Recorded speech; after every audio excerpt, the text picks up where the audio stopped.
Boa noite, seja bem-vindo. Obrigado por aceitar esse convite. Obrigada por estar aqui. Estamos muito felizes com a sua participação. Para a gente começar esse bate-papo, tá? Queria que você ficasse bem à vontade. A gente queria realmente levantar essa temática aí de assessoria de imprensa, essa temática aí de lidar com os assessores, de conversar sobre política. A gente sabe que você lida com o mesmo assunto que a gente lida. A gente tem muita coisa em comum aí para conversar. Mas eu queria primeiro que você esclarecesse para quem está chegando, para quem está assistindo e para quem vai assistir depois, um pouquinho da sua história, né? Como é que você chegou à política, como foi que você decidiu escrever sobre isso no blog? Boa noite a todos que estão nos assistindo, que vão nos assistir. É uma alegria imensa estar aqui conversando com vocês. Faz um tempinho já que estou com o blog, faz 6 anos. 6 anos que estou com o blog. Agora, na política, faz tempo. Faz um bocado de tempo. Eu acho que eu já nasci dentro da política. Já nasci dentro da política fazendo política no interior. Ajudando, sempre ajudando nessa área da divulgação dos candidatos. Na época dos candidatos, nunca trabalhei assim, até 2018, nunca tinha trabalhado com eleição como um jornalista, blogueiro. A primeira eleição que eu cobri foi em 2018. O blog nasceu no mês de outubro de 2017. Fez 6 anos. 6 anos de muito trabalho, muita conversa, muita ligação. Pessoal, a gente não sabe a hora que começa o dia nem que termina. Eu não sei se é assim com vocês, comigo é. Não tem, o dia, pra gente não tem mais 24 horas. Tem 25, 27, 28 por aí, tá? O blog, quando eu criei o blog, foi para falar sobre a Mata Sul.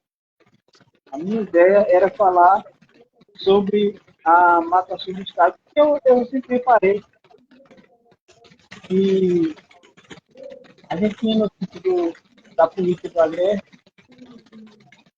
tinha notícia da política do Sertão, da região metropolitana, que eu sempre foco, mas não tinha na Mata Sul. Tem muitos políticos, muitos vereadores, prefeitos, lideranças, que sempre queriam falar, mas não tinham oportunidade de falar, porque até chegar da região metropolitana era chão, para chegar no Agreste era um pouco mais fácil, mas mesmo assim não tinha essa facilidade com uma pessoa daqui da Mata Sul. Pensando dessa forma, foi que nasceu o nosso blog. Descobri aí a Venda Mata Sul.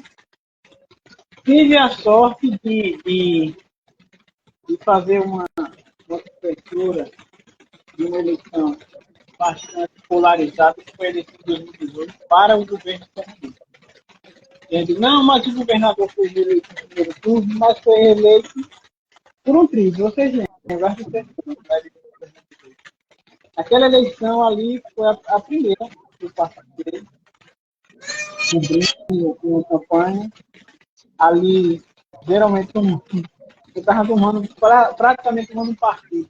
Eu estava ajudando, não. Eu defendi, não tinha nada de interesse, mas eu queria defender o nome de Armando Monteiro. E dali eu comecei a divulgação. E dali ele começou a se espalhar. A internet a gente não tem controle. Começou a se espalhar, foi se espalhando. Foi isso, né? Uma eleição polarizada. E dessa eleição foi abrindo os caminhos, fui conhecendo o pessoal da assessoria, que geralmente é quem entra em contato com a gente, né? Olha, uma pauta. Tem as fontes são ótimas.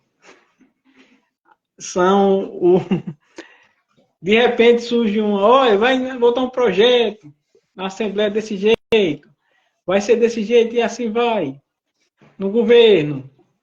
E quando é época de campanha, pronto. Ninguém consegue mais dormir, ninguém consegue mais tirar um cochilo, porque a notícia é em cima da hora. De repente a gente amanhece com a notícia, À tarde já tem outra notícia e termina a noite com outra notícia. Essa é a correria, nosso dia a dia, mas estamos indo, com a graça de Deus, aí, 6 anos do blog, que hoje não é só apenas aqui na Mata Sul, nós temos ótimos números na região metropolitana, no Agreste, no Sertão e por aí vai. Agora, ô Silvio, essas fontes que você falou aí, quando vem com informação, muita informação a gente sabe que é perua, né? Que é mais para causar ou para causar algum tipo de experimento para ver no que vai dar, né? Aí tem como é que para dosar isso, saber assim, e não se prejudicar, né? Não manchar sua imagem, ou não se prejudicar com o outro lado. É possível identificar quando é perua.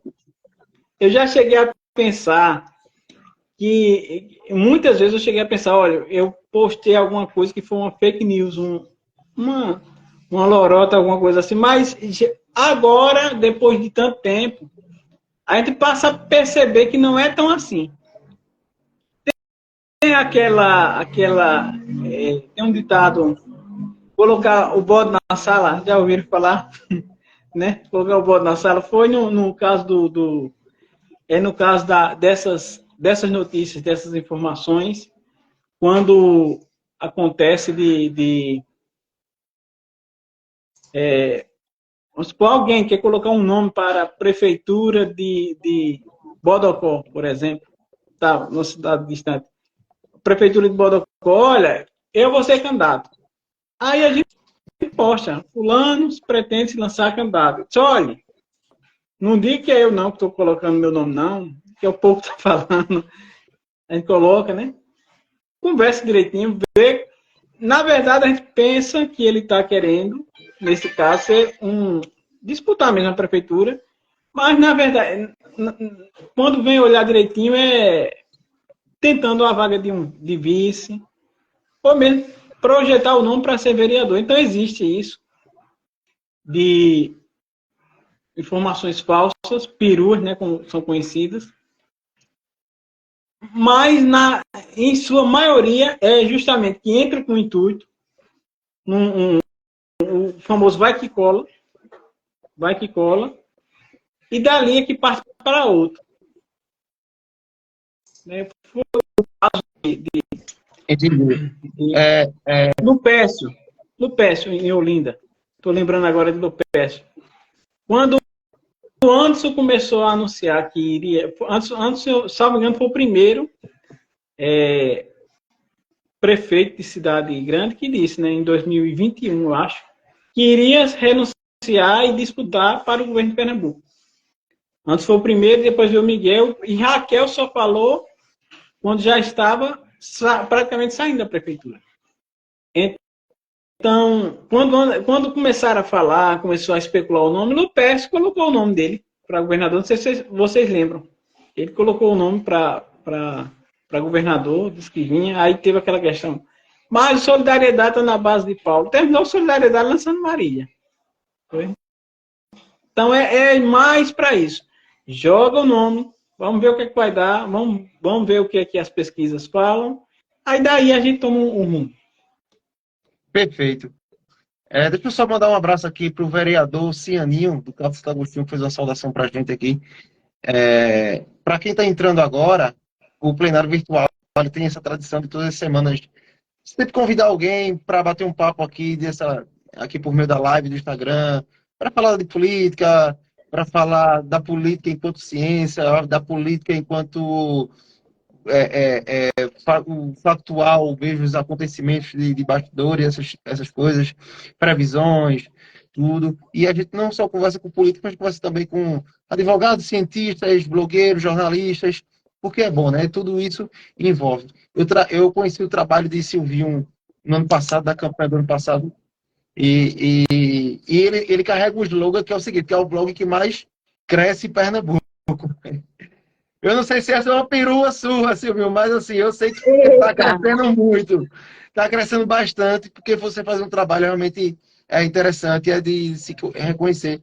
Por isso que eu sugeri seu nome aqui para participar com a gente. E o pessoal abraçou, Marcela, Fred, e logo também conheci o seu trabalho, sabia do seu trabalho, né? Muito bacana. Silvinho, Isso aí. o Oi, blog que Marcelo. mais cresce em Pernambuco, como é que tem sido? Porque como é o blog que mais cresce, deve ter uma grande procura dos assessores, né? Justamente como você está falando agora, para soltar pirula ou não. Mas como é que é a relação entre o blog e os assessores? Até quando você mesmo precisa soltar nota, você precisa... Às vezes a gente precisa procurar um convidado, a gente tá, né? Tem época que a gente está com 2 meses, 3 meses já agendado. E tem época que a gente está precisando agendar. Então, como é que, no seu caso, quando você está precisando de notícia, quando você está precisando organizar o seu blog, como é que é a sua relação com com os assessores dos políticos, principalmente dos grandes, né, dos dinossauros? Olha, é a melhor parte, né? Pessoal de assessoria são os melhores o cotidiano são quem divulga, é quem quebra a cabeça. Quando sai uma matéria, de repente, né, a gente termina, querendo ou não, tendo uma ótima relação até de amizade, né? Com os assessores de imprensa, que é quem carrega um político praticamente nas costas, né? Temos uma ótima relação, mas a bronca mesmo que se dá é quando acontece de termos uma notícia negativa que vai para o ar. Eu ia perguntar. Quando chega uma notícia negativa, porque quando chegar positivo, ou quando é aquela pauta normal, tudo bem. Vou mandar uma... tudo bem, tudo tranquilo.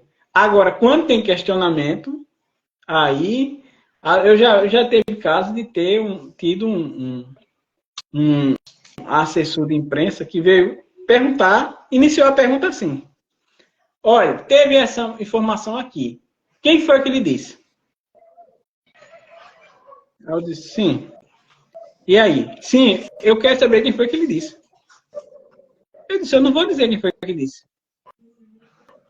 O sigilo da fonte é sagrado.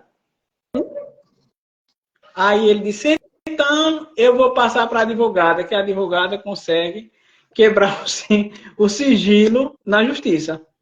Eu disse, olha, ela consegue direito de resposta. Agora, eu não vi ainda ninguém quebrar sigilo de fonte e conseguir revelar as fontes na justiça, não. Se for, foi a primeira vez. Teve uma certa vez que eu publiquei contra uma prefeitura e o advogado da prefeitura ligou e disse, amigo, você pode... Ele não pediu direito de resposta. Ele disse, olha, você postou uma notícia que é falsa, mas eu, como advogado, gostaria de saber quem foi que lhe passou. Eu disse, olha, e eu, como jornalista responsável pela notícia, eu não posso dizer quem passou a notícia, quem passou a informação, quer dizer. Eu estou responsável aqui, eu divulguei a informação, está aqui, se vocês quiserem o espaço de direito de resposta, vocês vão ter. Mas quem passou a informação, eu não digo não. Aí ele disse, mas para mim você tem que dizer que eu sou advogado. Eu disse, é uma vergonha para quem é advogado perguntar quem é a fonte. É uma vergonha enorme, porque é da parte do direito. Saber que nós temos direito ao sigilo da fonte. E você vem fazer uma pergunta dessa. Aí ele pegou e disse, olha, eu vou judicializar isso. Eu disse, fique à vontade para judicializar como quiser. Mas a fonte vai ser de lá. Agora, quiser o direito de resposta, eu vou mandar. Eu vou divulgar com a mesma intensidade que eu divulguei a matéria. Aí passou, isso foi pela manhã, quando foi à tarde, chegou o direito de resposta e ele disse, olha, você tem que postar. Eu disse, do jeito que eu postei a matéria, eu tenho que postar o direito de resposta. E o direito de resposta não desmentiu o que eu tinha publicado. Esclareceu, mas não desmentiu. Aí ele falou logo que tinha sido mentira, né, de manhã tinha dito, olha, o que você postou foi uma mentira. E à tarde terminou por confirmar o que eu tinha dito. Apenas acrescentou uma coisinha. mas confirmou o que foi dito. Agora, as fontes não são reveladas. É um péssimo jornalismo quem revela fontes. É um péssimo jornalismo, é um péssimo caminho. Revelar fontes que, às vezes, até mesmo nós que trabalhamos no meio do da política, ouvimos diretamente e trocamos ideias entre os colegas, né, de imprensa. Olha, a conversa é essa aqui. A conversa é essa. O caminho que está sendo traçado é esse. Mas o que estás falando é isso. Se vai chegar a ter, ao finalmente, como se diz, né,